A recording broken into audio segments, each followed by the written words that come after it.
In this video, we're going to be looking at solving radical equations. And just like we had with rational equations, once you get an answer, you have to check and make sure it's allowed. So if it's an answer that's not allowed, it's called extraneous. So let's just have a look at example 1. So let's solve this. Okay, well, what we want to do here is to get rid of the square root, because if we can get x equals a number, then that's what we want. So the thing to do is, since it's a square root, let's square both sides. As long as you do the same things to both sides, you still have equality. And a square root is undone by squaring it, so this is how we get that. And the only thing to check is that it fits into the original equation. So if I replace x with 25, that does indeed the square root of 25 equal 5. So it is allowed. So x is equal to 25, or if this was a multiple choice final, the correct answer would probably be given as a solution set. All right, let's look at this one. The 7th root of x is equal to 2. Now, again, I need to get rid of that 7th root. So how do I get rid of a 7th root? I'll raise that to the 7th power. But what I do on this side, I have to do on the other side. And 2 to the 7th power is 128. And if I plug it into the original equation, you will see that the 7th root of 128 is equal to 2. And how would you check that in your calculator? Well, a 7th root is the same thing as taking to the 1/7 power. So if you say, well, there's not a 7th root command on my calculator, it doesn't matter, because all we need to do is to take that to the 1/7 power. So a 7th root is the same thing as taking it to the 1/7 power. Okay. All right. Now let's continue.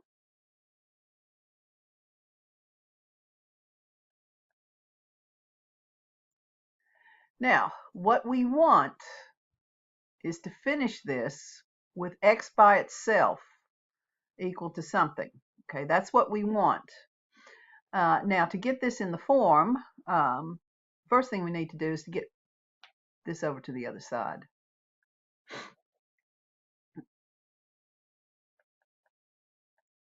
So that goes away. And now I need to get to the argument. And the argument is 5 minus x. I have a square root. How do I get rid of that square root? I square it. And I do that to both sides. So now I'll have the argument. And then subtract 5 from both sides.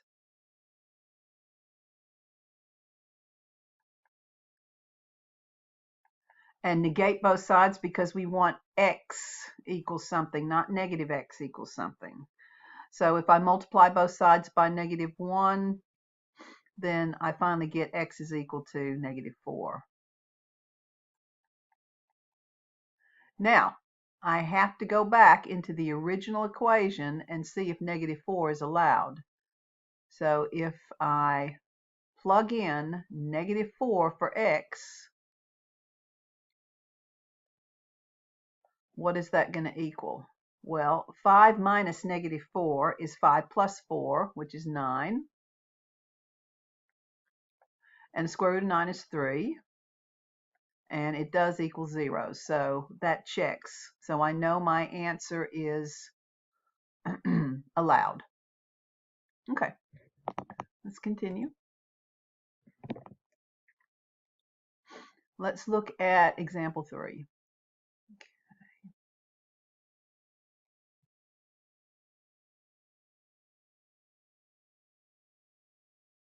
All right, I'm going to have to get rid of that square root symbol, so I'm going to raise both sides to the 2nd power.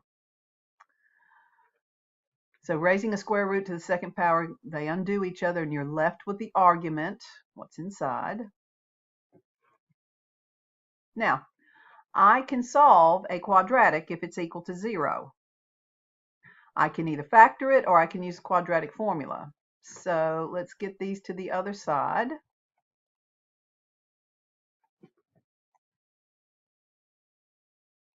I cancel out and I have this.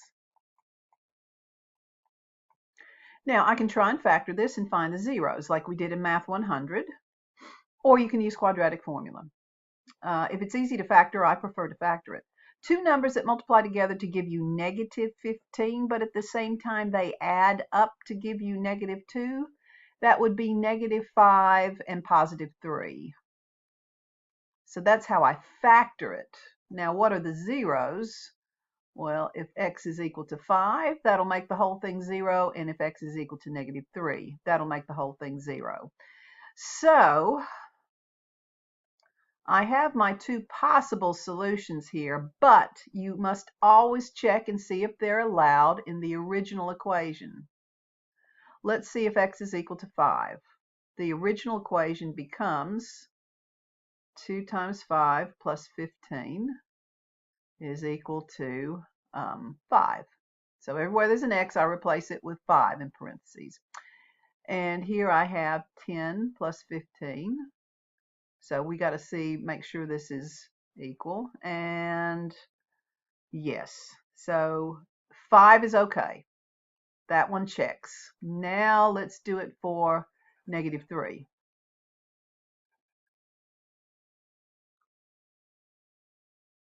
So if x is negative 3, what happens?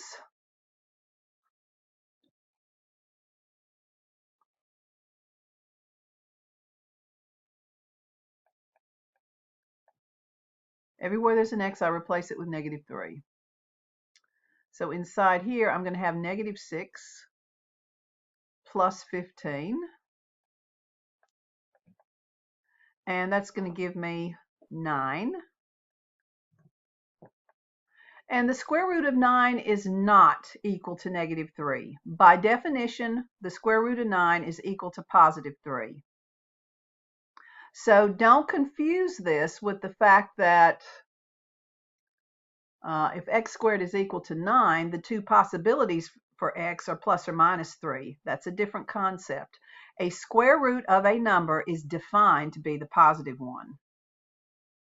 The square root of 9, if you put it in your calculator, it only gives you one answer. It's 3, not negative 3. So this is not true. And what has happened here, this is not a solution in the original equation. So this is extraneous, i.e. it's not allowed, i.e. we have to reject it. So the left-hand side would be equal to 3, but the right-hand side is negative 3. So it does not solve the original equation and is extraneous. It must be rejected, so there is only one solution. Now, the bogus multiple choice selection on a final exam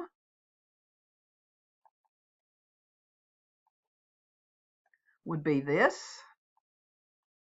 And this is what happens if you get your answers here, but you don't check to see that they're allowed in the original equation. This is not true because that one is not allowed. Okay, let's keep going. All right, let's look at example 4.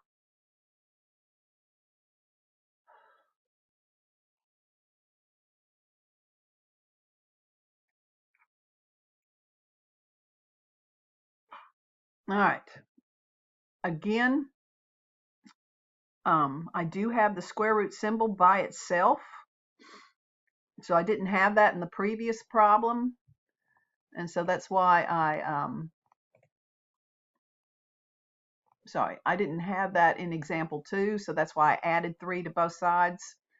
So you do want to get the square root by itself. It is by itself, so that's good. So what I'm going to do is I'm going to square both sides. Now it's everything. So understand that you can't do this. You can't square things individually. That is not true. If I square this side, I must square everything on that side. Okay, so just understand that. Okay. So the square root symbol is undone by the square power. And here you have to remember that that is not equal to that. It's not. It's not how that works.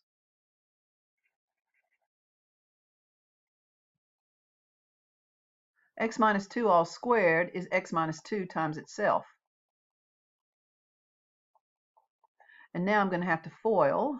So x squared minus 2x minus 2x again, and then plus 4. Negative 2 times negative 2 is positive 4.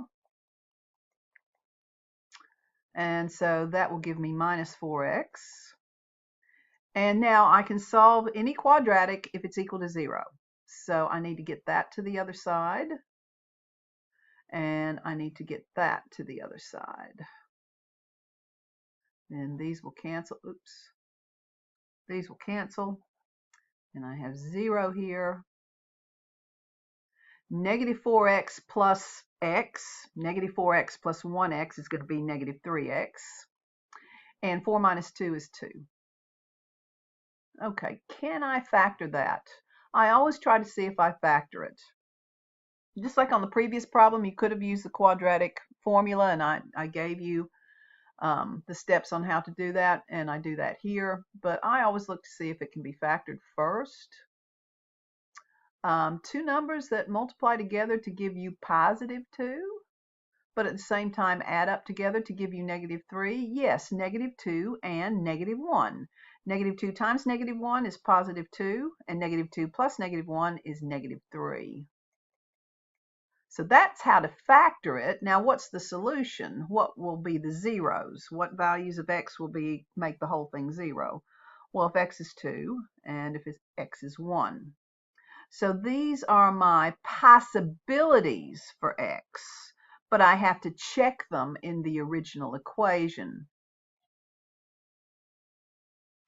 So, and then if I'd used the quadratic formula, you could have seen that a is 1, b is negative 3, and c is 2, and it would have given me the same result. Okay, so whatever floats your boat, whichever way you want to do it. If it's easy to factor, I prefer to factor it. If it's hard to factor, then I'll use the quadratic formula. Quadratic formula will always give you the answer, but as you can see, it's really easy to make a mistake with a negative sign in using the quadratic formula. Okay, so you have to be very careful. Okay. So, and again, just understand you have two possibilities there. One is 3 plus 1 over 2, and the other one is 3 minus 1 over 2. So this is where we get the 4 over 2 and the 2 over 2 here. Okay. All right, so now I've got my two possibilities. Let's check them before we settle on that as the answer. So we want the original equation. Let's do x equals 2 first. And putting 2 into the original equation, will that equal that? Well, this will give me the square root of 0, which is equal to 0, and 2 minus 2 is 0. So that checks. Now, what happens if x is equal to 1? Let's put x equal to 1 in the original equation.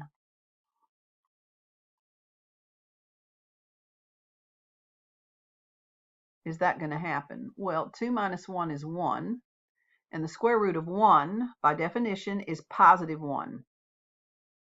And here, 1 minus 2 is negative 1. And so that does not make the original equation true. X equals 1 does not satisfy the original equation, so it's extraneous and it has to be rejected. So we only have one solution which is x is equal to 2, or it would be written up as a solution set. So again, the wrong multiple choice selection would be that. So what happens is the student stops here and says, oh, I found the answer, and they don't go back and check to see if they're allowed. Okay. And yes, you can have it to where neither answer is allowed and your solution set is empty. Okay, that can happen too. All right.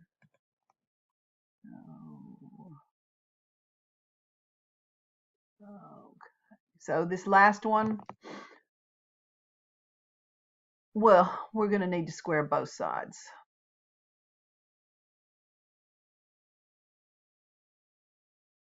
So the square will undo the square root. And you just have the arguments left. And then again, you can solve a quadratic if it's equal to 0. So let's get, you want the x squared to be positive, x squared term to be positive. So whatever side gives you that. So now let's get everything over to the left-hand side.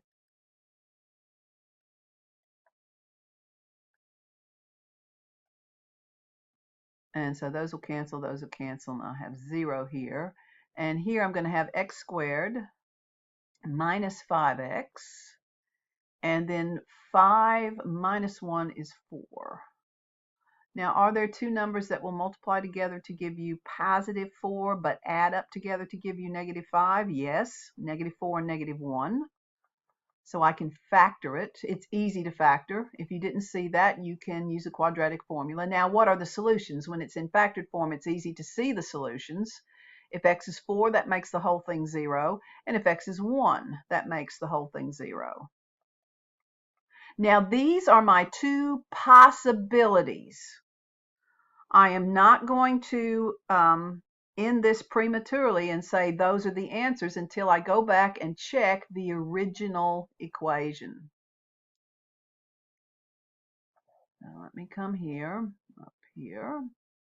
So let's see what happens if x is equal to 4. And I'm going to plug a 4 in wherever I see an x. And I need to know, are these going to be the same? I can't see it just yet. So 4 squared is 16, minus 1 is 15. And what do we have here? 20 minus 5 is 15. And yes, the square root of 15 does equal the square root of 15. Yes. So x equals 4 is a solution. Okay, now let's try x equals 1. And let's plug that into the original equation. Everywhere there's an x, I replace it with a 1. Is that going to be the same thing as this?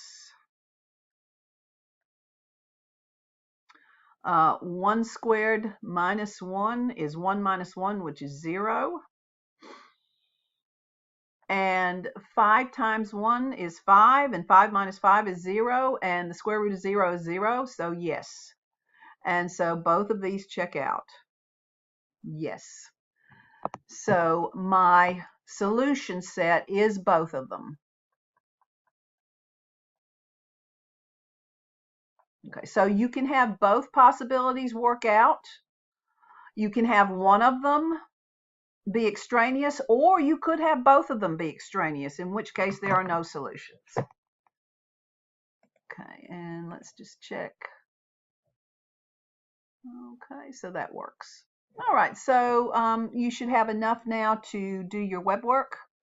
And again, when you're working with roots, the help sheet on how to type that in is in WebWork, is in your Canvas. Just remember, if you have something like that and you want to type that into WebWork, this is wrong because you have more than one term in the argument. What you've told WebWork here is the square root of x and then plus 3. If you're going to do what's in black, there's more than one term. Your argument is more than one term. You have to put it in parentheses. Now, the way I do is I always put the argument in parentheses, even if it's just one term. And then if you get in that mindset, you will never have it wrong. Okay, so just that little bit of warning. So I'm going to stop this video and let you guys get on with it.